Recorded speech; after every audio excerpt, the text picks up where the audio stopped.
You're like a circle that floats around me, keeping me safe and sound. And when I fall, you tied a rope to me. You're blessing me every day. I was down with an illusion, like a sparrow with broken wings. But now I shine with your reflection on me. I'm getting back up on my feet. That you showed up was written in my palm. You are a statement, explode like a bomb. I get to push myself to victory. You make me winner. You cut me loose and set me free. You make me win every way. You showed me how to spread my wings. Yes, I'm the winner of the day. You cut me loose and set me free. You make me win every way. You showed me how to spread my wings. Good afternoon, everyone, to the Plan to Prosper podcast. Seems like we're coming down with a little cold with the weather changing. I am Sharon Campbell, your host for today, and thank you for joining us. We are in 200 countries, including the United States, which have 50 states that we are broadcast in every Tuesday at 7 p.m. Eastern Standard Time. Our show is dedicated to entrepreneurs, business owners, 9 to 5, startup hobbyists, faith-based community organizations, and sometimes someone say, we just want to know what nonprofit does. We just want to know how entrepreneurs work. Sometimes people are just curious and just want information, especially if they work for a nonprofit, how it is ran and governed. So our show provides you opportunity to meet different guests and learn, really learn about what they do and have each one of them tell their amazing story about starting, growing, and scaling.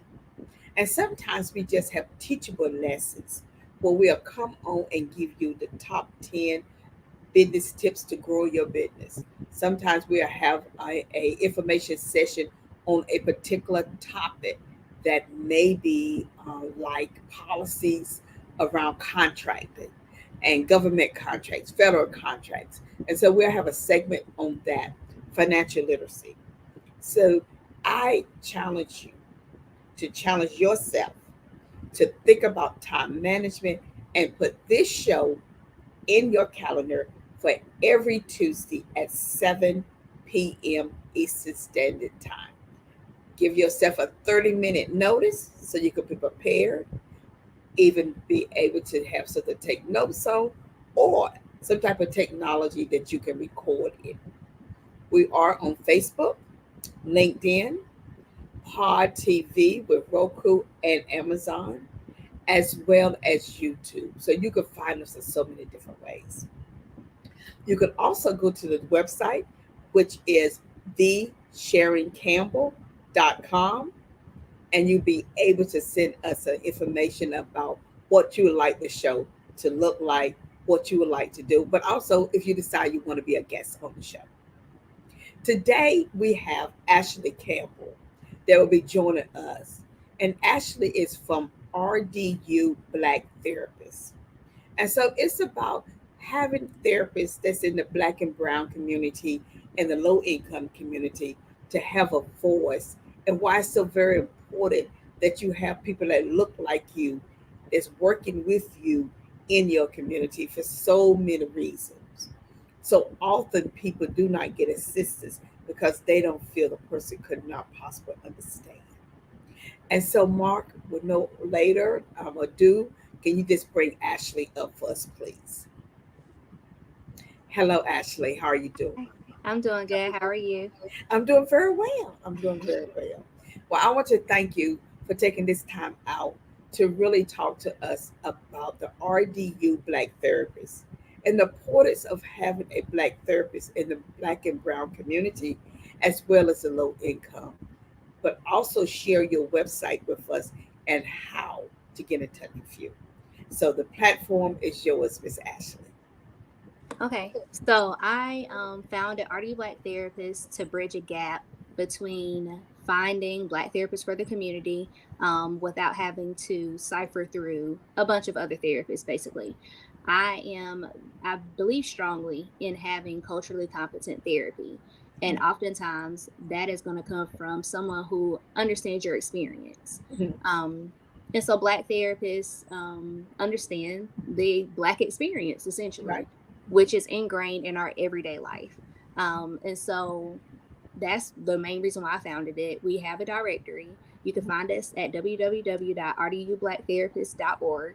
And you can search that directory and look at over 70 Black therapists in the area. Yes, so, and we are growing constantly. We get a lot of submissions throughout the week. And as we get further into this interview, we will talk about the barriers of treatment, basically. And one of those barriers is the lack of Black therapists. But again, we'll get into that later. And so, yeah, like I said, basically the importance of Black therapists is so that our community can get culturally competent therapy. So let's dive right on in. Why is that important? Why can't It's anybody talk about? Why, just because I'm black, why is it that another nationality couldn't possibly understand what I'm going through as a black woman that's going through black issues in the black community, and as it relates to colorism, as it relates to the my hair texture. I can't wear my hair natural, so now I need therapy behind that. Help me understand that. okay.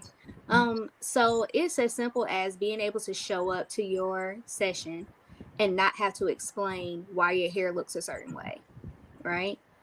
Um, I know that a lot of times I've been in rooms where that has been the focus, whether it is my hair, any type of knowledge that may be other ethnicities think I'm supposed to know. So then that becomes the topic of a conversation, or anything to that nature. Basically, those microaggressions Mhm. that we experience day to day that people other than like marginalized communities just don't understand, essentially. Um, and so, like I said, going to therapy and just being able to go there and be your authentic self, that is the biggest benefit of having a Black therapist. And so, culturally competence is just understanding, again, like I said, the Black experience. The Black experience is in our everyday life. Like you mentioned, my hair, what I may wear, things I may say, like the colloquialisms that we use or whatnot, slang, different things like that, right? And Mhm. things that we don't have to further explain the history of it or whatever. Like I said, we just show up and be our authentic selves Mhm. in therapy when we have a Black therapist. Now, I want to backtrack and say that that does not mean that other ethnicities cannot help us in therapy, right? However, there will be a disconnect because the understanding will just won't be as relatable. I totally agree with that. I know from my experience, I've had my hair long, short, braided, straight, natural, and I've noticed that other cultures, they question my hair, and I'm just like, why are we even having that type of discussion? Mm-hmm. Because we don't have that discussion about their hair, whether they cut it, whether they wear it long, whether they wear it up, pin up, whether they wear a wig or weave of that. And so it's a way that sometimes our youth, our children in school, I think about them, but they're wearing their hair in braids. I think about the Native American Indian student that cannot wear their hair braided down. It's off their collar, but now they're saying they cannot come to school. And what that young child is going through, because that's their heritage, that's who they are. But now a teacher saying it's unacceptable for you to be who you are. And so now as a child, I can't be me. Then who do I be, Ashley, if I can't be me? Exactly. Yeah. And again, that's what therapy and culturally competent therapy helps you to be, is your authentic self. You don't have to go in there and explain anything or abide by certain regulations that just don't serve you, or that were not created with you in mind. Does therapy help you find your inner voice to speak up for yourself? I definitely think and believe that therapy does. You can set so many different goals for therapy. And one of those may be to have your inner voice, but as therapists, we like to say enforce boundaries, right? And so, yes, definitely find your inner voice, but enforcing those boundaries that are very necessary for us for self development, self confidence, and just growth overall is very important. And when you're setting boundaries, you're definitely using your voice that you may not have used before. Okay. And so therapy can really help me use my voice to advocate for myself, um, especially if I feel like I've been bullied. Would that work also in therapy? Because there's a different type of bullying as relates to black and brown and low income people being bullied versus another nationality um, that maybe may not experience that. And so, as a child, how do we help with that around bullying and therapy? Okay. So I would just kind of refer to that as systemic racism. Mhm. And in systemic racism, it's just the racism in the system, right? Or Okay. institutionalized racism. Mhm. And bullying can be that, or whatnot, where we just don't feel like ourselves or our culture isn't, um, again, those policies have not been created with our culture in mind or anything that benefits us.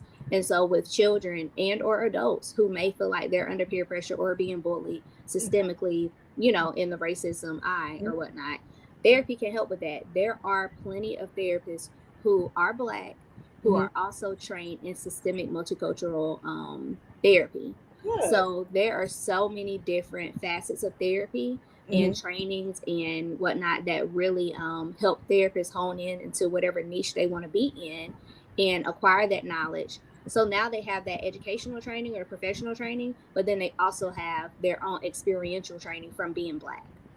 Oh wow.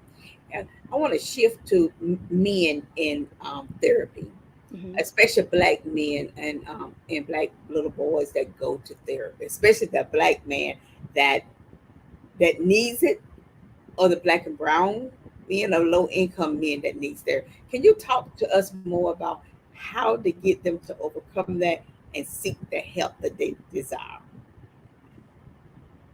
Well, first we have to address the stereotype that society has put on us as far as like just men in general not seeking therapy because it seems like a vulnerable or weak thing. Hmm. And so we need to address that first and become aware and and debunk that stigma, or Okay. whatnot completely. It is Hmm. not a weak thing. It's actually a very courageous and strong thing to seek therapy, to seek any type of mental health treatment that you may need. And so again, now we hone into the black men. So now we're talking about men, and then we're going down to black men. Hmm. And again, black men are supposed to have it all together, or whatnot. So either they have it all together or they're angry. Okay. There's rarely no in between that we see in the media.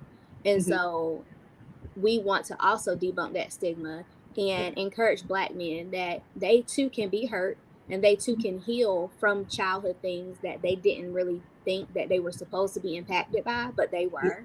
Hmm. And just become better men just by healing through all of that trauma, or whatnot. And then so that's childhood trauma, but day-to-day trauma of just being a black man and going out and facing the stressors of just being a black man in America.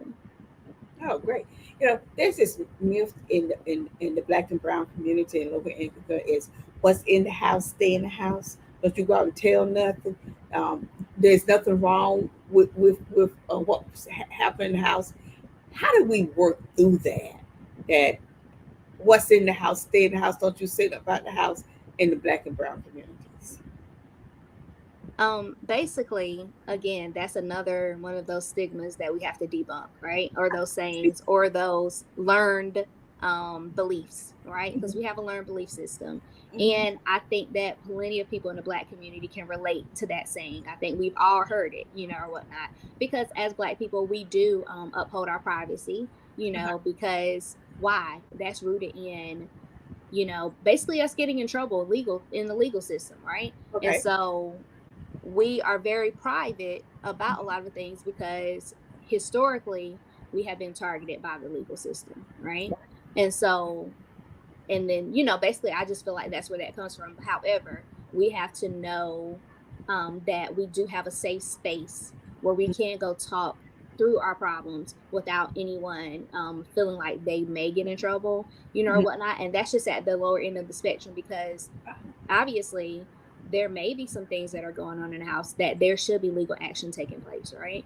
And Okay. so it just depends. But at the same time, I think that analogy, or that whole belief system of what happens in the house stays in the house, that has to stop, because unfortunately so many people are getting away with certain things, let's just say like sexual abuse or different things like that, right? Mhm. Mhm. And it's happening for generation after generation after generation, because we have this belief system of what happens in the house stays in the house. So such and such is just going to continue getting away with it because we want to be loyal to our families, right?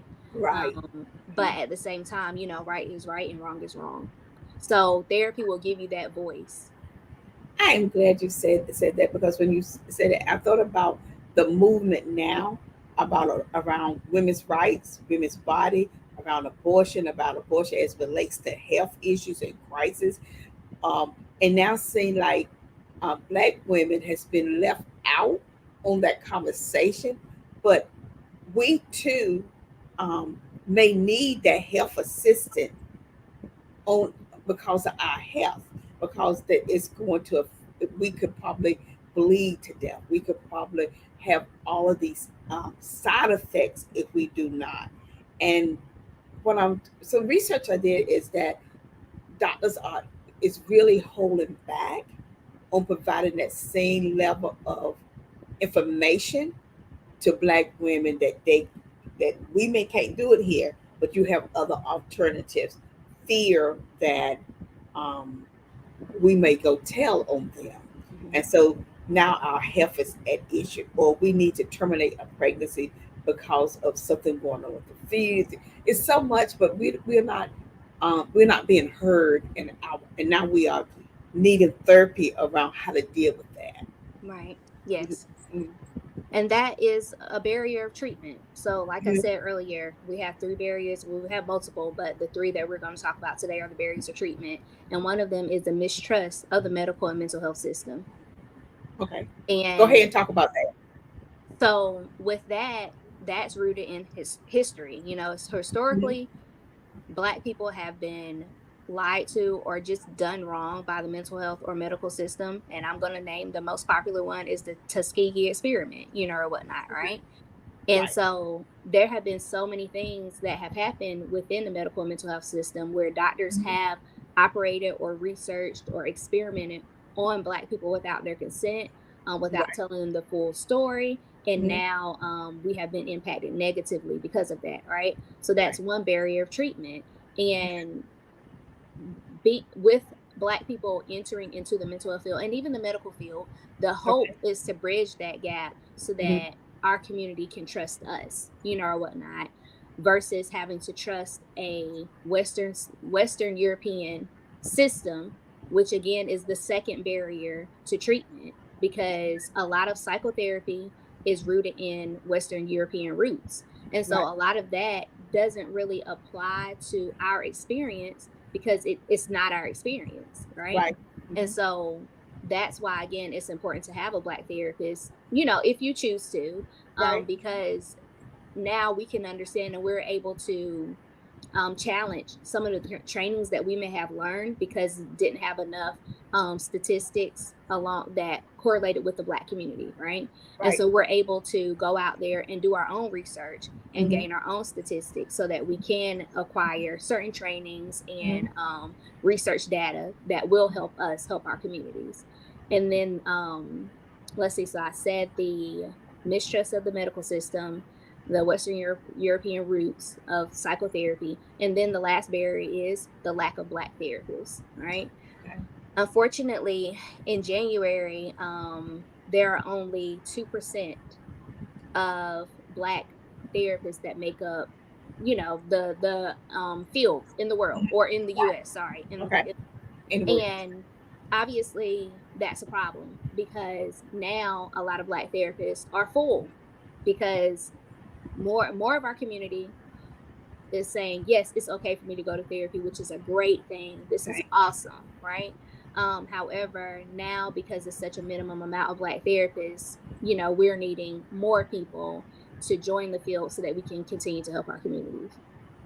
Do you think that we are steered away from going into that field in college for one reason or another, or we just don't know there's an opportunity to, not so much as financial, but opportunity to change, and that is a high demand field. You think that it's just not known? Like, everybody know you want to be a social worker, you want to be a teacher, you want to be this, but no one's really talking about that field, and just and how much it's looking for people. Yeah, I definitely think that, well, I only can speak from my own experience. I don't feel like I was steered away. I just don't think I was exposed to the opportunity or it being an option, right? Oh, okay. I had no Okay. idea that it was an option. And that is where people who are in our field can definitely bridge that gap, where we can go and we can infiltrate the high school systems, and even speak at colleges and explain, hey, this is how we can help our community by doing this, or whatnot. And social workers are therapists, actually, but they are in community mental health, which can definitely increase burnout, right? Right. Because community mental health can be overloaded, if you will, and Mhm. so social workers are definitely a part of our directory, a huge part of Okay. our directory. But there are other entities within the psychology field. So again, you have social workers, you have mental health counselors, and you have marriage and family therapists. And marriage and family therapists are the newer entity that entered into the field, because now research is showing that the family system directly impacts a person's mental health. Wow. Now you just touched on something. I think the Black and brown communities is like, okay, one, you understand that you talk about marriages and bringing them to get therapy together. How do you start that conversation? Um, to because to me that seems like it's like that's a line in the sand, almost like, okay, no, for black people, now we don't do that as a couple. Now we going in there to tell her what's going in our household. Now that, oh my goodness, when I think about the fact that that's a possibility, how do you even begin that type of conversation in the community to say it's okay? Yeah. I think that, again, debugging that whole feeling of vulnerability, because that's what it takes. It takes you being vulnerable, but knowing that vulnerability is not anything negative, is actually a very strong trait to have, is the willingness to be vulnerable. Because to share some of your most private things, you have to be vulnerable. And therapists, most therapists will create that space for there to be trust and there to be non-judgment, which allows you to freely be vulnerable and not feel judged in that moment, right? And Mhm. that is what I would start that conversation off with, is saying, this is a safe space. There's no judgment here, and we can start off as slow as you want, and we'll build our relationship. And as you get more comfortable, then we will talk about more. And honestly, that's all you have to really say, because one thing about it is, everybody, first of all, marriages and relationships are hard to do, right? And so most people can agree on that. And at any moment that they feel any like inkling of trust, they're ready to spill the beans. They're ready to try to figure out, how can I make this easier? How can I make this work? Because this is hard. Mhm. And so I think that it doesn't take much to start that conversation in the community. I found that it doesn't take much. It may be like, most of the time it's like the first session where they're like, look, you seem cool. I'm just glad that you popped up on the screen, or you popped up in here, and you're a Black woman. So now I feel comfortable, right? And now they're ready to just tell it all, or whatnot, and then work towards, whatever those things are, which may be communication struggles or just like differences in perspectives or, whatever. It could be an array of things. But I think that that's how we start that conversation. I think that's a deep conversation to have with a Black couple. Also, I'm thinking about the fact that, you know, how do we not burn out the 2% of Black therapists that we have, with the need being so huge to go and educate the community to say, it's okay. It's okay that you get therapy. It's okay that you get help, not only for yourself, but your children and for your community. How do you, how do you start? What do you start doing to get in the community, and do the faith-based community playing a role in that? Mm-hmm. Yeah. I like to say, as far as answering that last part is Jesus and therapy, like they go together. I mean, if you have a higher belief, then guess what? It does feel a little more attainable when you have goals, but you also have a spiritual intelligence, or you're rooted spiritually, because you Mhm. have something else to believe in that will help you, that will motivate you, and that will empower you to reach those goals, right? And so that also always like plays a big part for me. Okay. um and then as far as like, I think just getting out in the community and just, or your platform, whatever your platform is, or whatnot, and just constantly saying, hey, I'm here, or whatnot, I'm showing up, I'm available. um and every therapist, every Black therapist using their platform to do that, and we'll touch on, we will reach so many different people by just showing up on social media, in the community, whatever that looks like, right? So I like to wear things that may, promote Black mental health, or, or different things like that, that will spark a conversation, um and when I feel like that someone just comes up and talks to me about anything that may end up going mental health related, then I may share a resource, or whatnot. So just being aware of those opportunities and seizing those opportunities, so that we can continue to spread the word that mental health and therapy is okay in our community. It's accessible in our community. We just have to, you know, debunk that idea that it's not for us, because therapy is for us. Therapist is anybody that needs it. I try Mm-hmm, to mm-hmm, tell you. Somebody need to talk to somebody, and sometimes you cannot talk to the faith based because yeah, you may look at that person as, when I come to church, they know, and who else have they told? And so I think it's so very important that we, if you're not a therapist, that we stick. And I don't advocate that people get out there and just start doing therapy, but we talk about the fact it's out there and for people to get help, and this is a resource to do that. yeah, Therefore, we have big platforms. We also help push it, but also how to engage more people into going into that field mm-hmm, is so very important. I'm thinking that maybe whenever you at these universities and you start saying, yes, social work, but under there you got therapy, you got this, because they don't know mm-hmm, that it is an mm-hmm. option, and then get them in the sophomore year to start thinking about it, except just homing into, oh, I'm going to be a social worker. Mm-hmm. Okay, but then they say, for you, no one told me I could have been a therapist, because really, I really like that, but I thought I was going to have to be a social worker in school. Mm-hmm. Mm-hmm. Exactly. And so helping this um, industry recruit more people Yeah. in the industry. Mm-hmm. And so, for the audience, what are some of the things you'd like to challenge us as an audience? Because we are in different states and country, but mental health is mental health, therapist is therapy. What are some of the things you'd like to challenge us as people to do? I challenge everyone to reflect on any type of I'll say biases that we hold or whatnot, Mm-hmm. um, because they definitely define our thought patterns, our belief systems, all of that, right? And so again, if we go back to, what happens in the house stays in the house, or things like that, or whatever. Some of us don't find anything wrong with it because we never challenged it, right? Right. We never reflected on it. And so there are a lot of different things that we've learned growing up that we didn't really challenge and we didn't reflect on it. And we're just repeating. And some of those behaviors are unhealthy, and they don't benefit our relationships, whether it's friendships or intimate relationships, work relationships, whatever.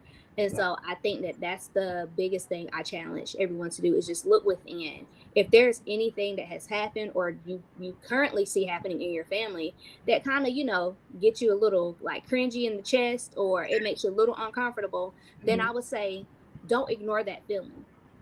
Don't ignore it, because so many times we'll push it away because it's the norm, right? And we'll push it away, but I think that we should be challenged to dig deep and figure out, why do we get that feeling? What is that trigger? What does that mean to us? Do we agree with whatever is happening in our environment, or do we disagree with it? And being brave enough to say, okay, we disagree with it, and then now what are we going to do about it? Mm. I hear so many people say, "I'm not biased," and people don't know what bias really is. They they are they are confused with what bias is and what their opinion is. Help the audience understand what is bias, because I've known so many times people like, "That's not me," and I'm like, "But you know what the definition really is?" Hmm. Mhm. So I think that an unconscious bias is one that you're just not aware of. It's a belief that you literally just don't know where Mhm. it came from. You Mhm. believe it and it's there, and then it impacts your belief system in its entirety, how you interact with people, or how you carry yourself, right? Mhm. So let's say the common bias of somebody walking by, and of course we've heard this unfortunate example, Mhm. but a woman grabbing her purse closer to her as she's walking past a black man, right? And she may not even realize she's doing it. It may just be like second nature. It's an unconscious bias though, because for whatever reason, something has told her to feel threatened. Right. And so, go ahead. I like that because you think about it when you're driving. People say, when I'm driving my car and I see a group of black boys, I make sure my car is locked and I make Yeah. sure I hide everything. But if Mm-hmm. I drive my car and I see a group of white boys doing the same exact Yeah. thing, I'm okay with that. Mm-hmm. And I'm Mm-hmm. like, but you're judging two Yeah. different things, Mm-hmm. and one is not committing the crime, but the other one is. One is breaking in your car. The other ones are just shooting basketball, having a good time laughing. Yeah. Yep. That just triggered me. I'm like, that is exactly what black young boys are saying. They can have a ball going down and just bounce the ball, laugh and have a good time. And they have all the people have already sized up that they're no good, they're out to this. And none of that is going on their head. Mm-hmm. But you have a group of white boys and they're breaking into cars.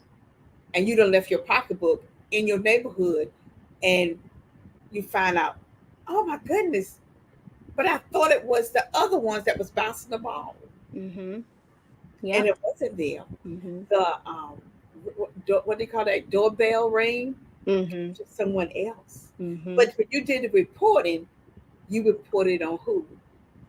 The ones that was bouncing the ball. Yeah. But when they pulled the video, it wasn't. So that is what you're saying is an unconscious. Mm-hmm. Bias. Mm-hmm. But then you get offended. But Yeah. now you don't want to press charges against them, but you was ready to press charges against the other one. Mm-hmm. Um, I'm glad you shared that. Share some other things that really, if that triggered mine, I'm thinking about other people that's going to home on into other triggers that they have. Okay. One thing that I want to talk about is, again, debunking these different belief systems that we have. Mm. And so, unfortunately, when we talk about Black mental health, we have to look at it through a historical lens and a Uh-huh. cultural, right? Mm. And so, historically, back in slavery, right? Because everything, unfortunately, in our history is rooted in slavery, right? And that experience. Right. And back during slavery times, Black people were not viewed as sophisticated enough to experience depression, anxiety, or any other mental health disorders, which Right. again is why the information, the research data, and all of that has only been rooted in Western European roots, because we weren't deemed to be sophisticated enough to even experience any of that, right? Right. And Correct. so now we get to the Black family where a young lady or man may tell their mom, "I'm depressed," and they're like, "Oh no, you're not depressed. You just tired. Go lay down." Oh, Right? And mhm. so then now we have people who become adults who sleep all the time because that's their safe space when they're depressed, right? But now they feel unmotivated because they're just sleeping their life away because they're experiencing depression, but they just think that they're just tired, right?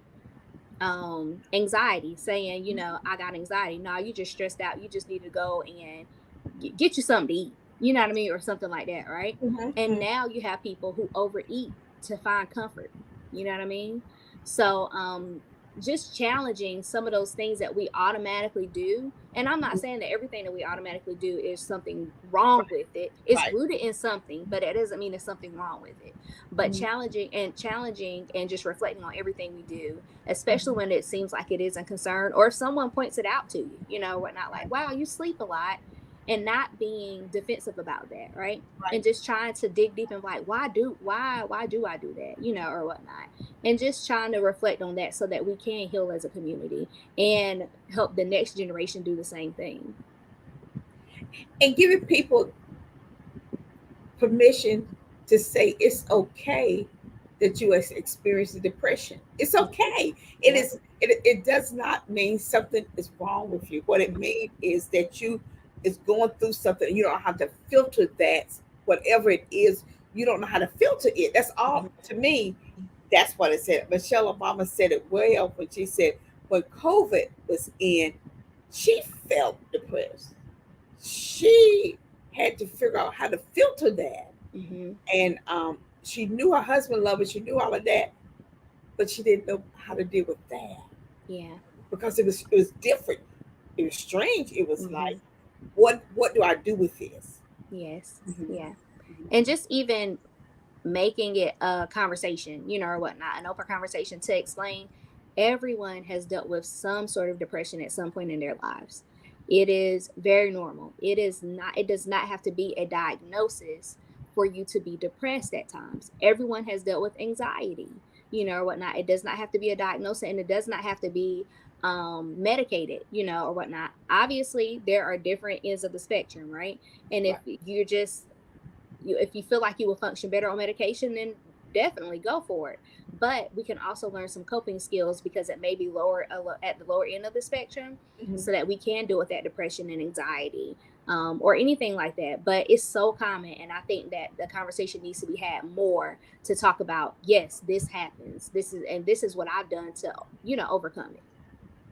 And not feel shame about it. Yes, exactly. Not be like, okay. I think about Fetterman, our senator, and he was Hmm. like big guy. He was like, look, I done went through something.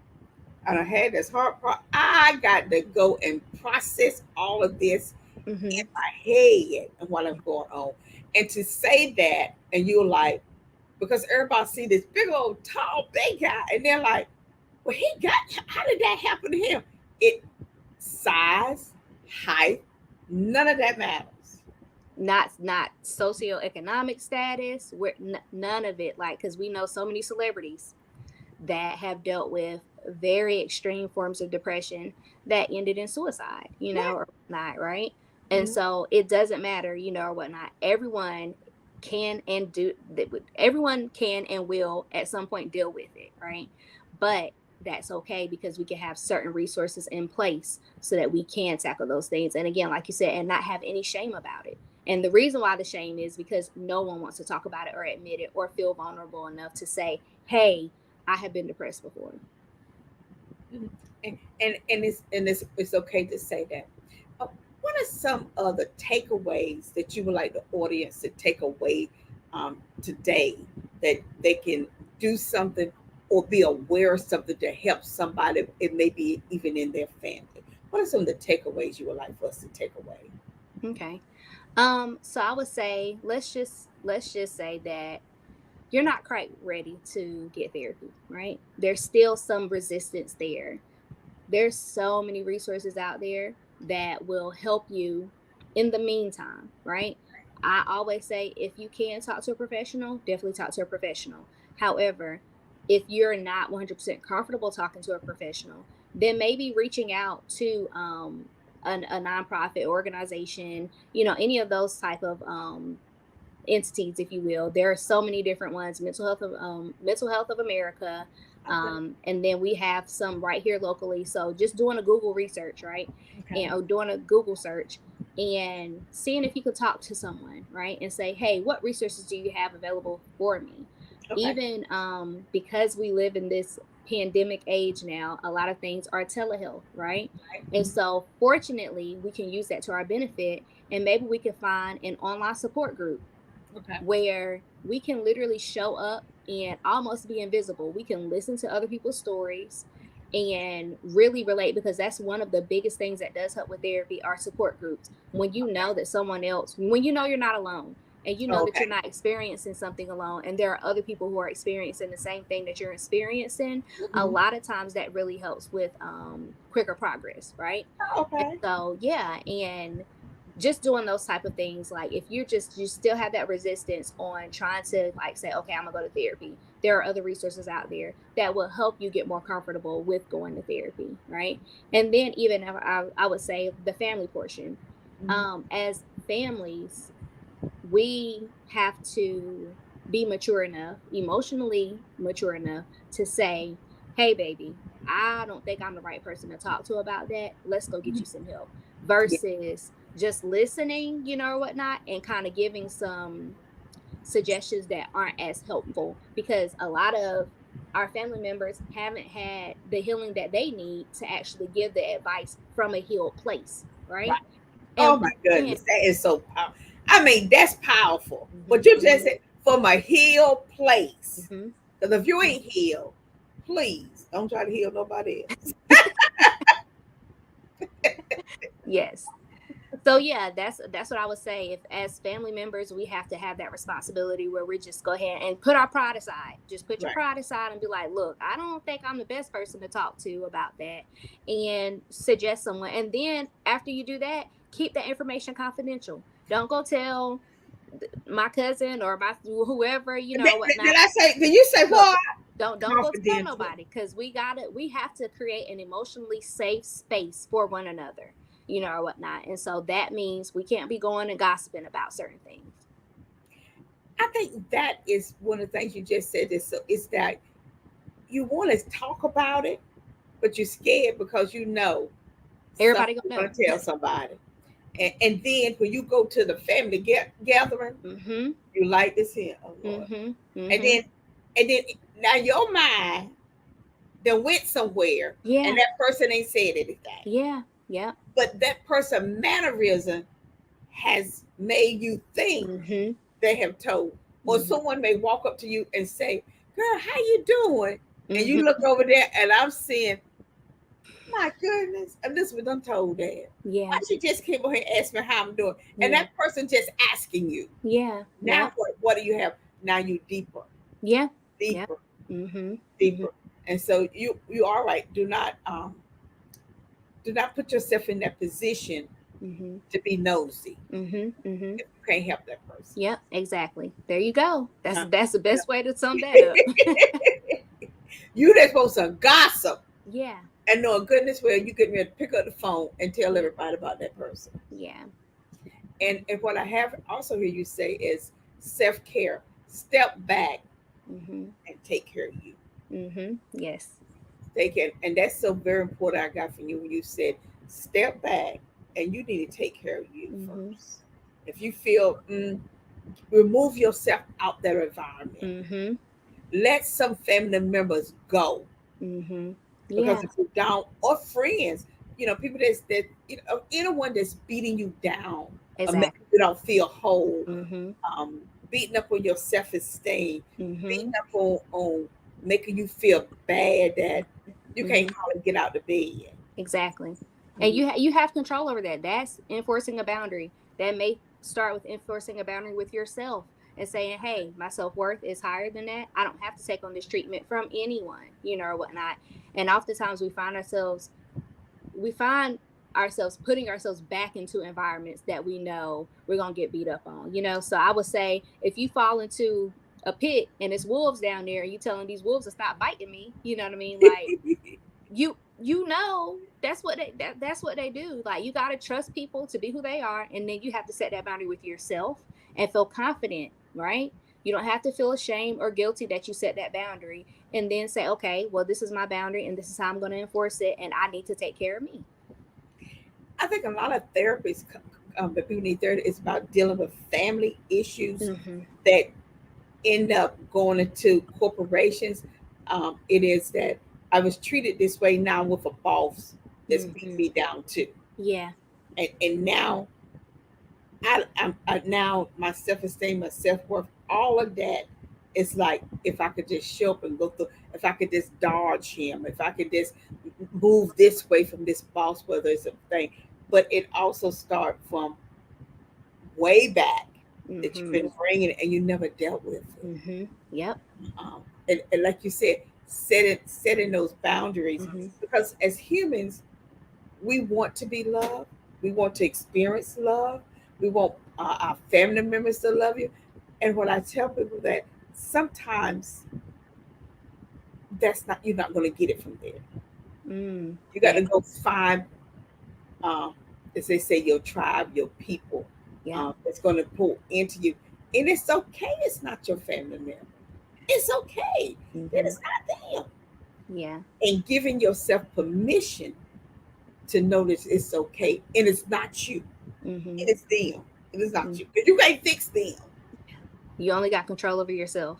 And we have to remember, just because someone is in a role does not mean they're going to be able to fulfill certain qualities that you expect from them, right?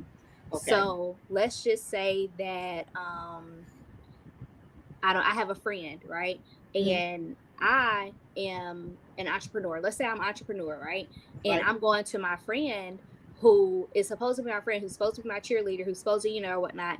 But my friend is like, entrepreneur, that's too hard. I don't believe in that. I don't really want. So now you feel discouraged because their values don't align with yours when it comes to that. And we're putting so much pressure on that friendship or that relationship. So then let's go to an intimate relationship. You're going to your partner and you want them to be a little more emotionally available, right? Now, that's healthy, right? But let's just say you're at the beginning of a relationship and they haven't done any therapy work, right?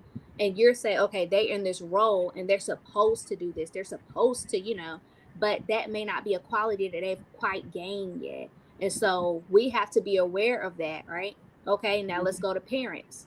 Your parent is supposed to be your cheerleader, right? But what if your parent isn't healed? What if your parent never received that growing up, never received any type of encouragement or anything? And how can you expect them to do the same thing for you when that's not what they received? That's not their experience. So we have to remember to not confuse a role with certain qualities or characteristics that we're looking for in an individual. And once we do that, it goes back to boundaries. So now, if that person can't fulfill that quality or characteristic, it's okay, because that's what we accept people for who they are. But we can go, like you just said, to someone else. It may not be a parent that's going to encourage you. It may be that friend. It may be that spouse. It may be that mentor, or whatnot, that can fulfill that need that you have. But we just got to be aware of, just because someone is in a role doesn't mean they'll be able to fulfill certain qualities or characteristics. I'm telling you, that is the closure for the day if you didn't do nothing else, because that is so true. As an entrepreneur, you better not be out there talking to people that don't understand entrepreneur life, because they will beat you down and tell you need to go to your job. Exactly. And get you that paycheck. You're like, but you ain't really making any money. Yeah. I'm looking at it, I'm like, because people have said that to me. I'm like, well, wait a minute. I hear you say all of this, and your job ain't making that much money, and you want me to go and get employed and make less than what I'm doing. You cannot have that conversation with the people. Yeah. You have been quick. We got your job and can't pay any of your bills. Exactly. Yeah. Because they have given you their perspective, Mm-hmm. or they have tried to tell you how to fix a business, and they work for somebody every day and have Yeah. no clue of what, Mm-hmm. that you are the boss. You writing the check, Mm-hmm. or they are the ones that receiving the check because they show up every day. So Exactly. this is a conversation as business owner entrepreneurs we have all the time around. Don't let somebody hold a space in your mind, Mm-hmm. because you'll be thinking that all day long. Mm-hmm. And for you know it, you need to go get a therapist. You Mm-hmm. need to go find somebody to get them out of your head. Mm-hmm. Exactly. So I love that. So tell us, how do we get up with you? Because Mm-hmm. we definitely need that directory to Mm-hmm. look there. And then how do we support your work so you Mm-hmm. could help us reach, move that 2% to 3% to 4% to 5, and move that up. Yeah. So again, you can find us at rdublacktherapists.org. Mm-hmm. And everything that you need is up there, the directory. So you could click on the link and you'll go directly to our directory. If you Okay. are a mental health professional and you identify as Black, then you can join our directory if you're not already up there. That link is up there as well. Okay. If you want to support us, share our website. Follow us on Instagram and Facebook and LinkedIn under RD Black Therapists. All of those social media platforms is the same name. Okay. No periods, dots, dashes, or anything like that. Straight out RD Black Therapists. And then you can always donate, or whatnot. We actually have a merch store on our website where you can purchase some t-shirts, because again, you can be a walking billboard and you can be a Black mental health advocate, and people can say, oh wow, where did you get that shirt from, who do you know, or whatnot. And it definitely sparks a conversation, and that is also how you can support the movement, because ultimately we want to connect Black folks to Black therapists in the Black community. That's just what it is. Oh my goodness. Okay, everyone. Ashley, thank you so much. We will have you to come back because we really want to promote what you're doing, and also be able to look at some of your videos that you have made, Mm-hmm. and really get this out among the world, because it really is, it's a hidden jewel, and Mm-hmm. we need this. Business owners, as myself, we need it. Mm-hmm. Parents need it. Mm-hmm. Husband and wives need it. Children need it. Mm-hmm. And most important, our community needs it, and know that they can be healed. Thank you so very much. Have a fantastic evening, everyone. And look for what Ashley Campbell is going to do with RDU Black Therapists. Have a good night. Goodbye, everyone.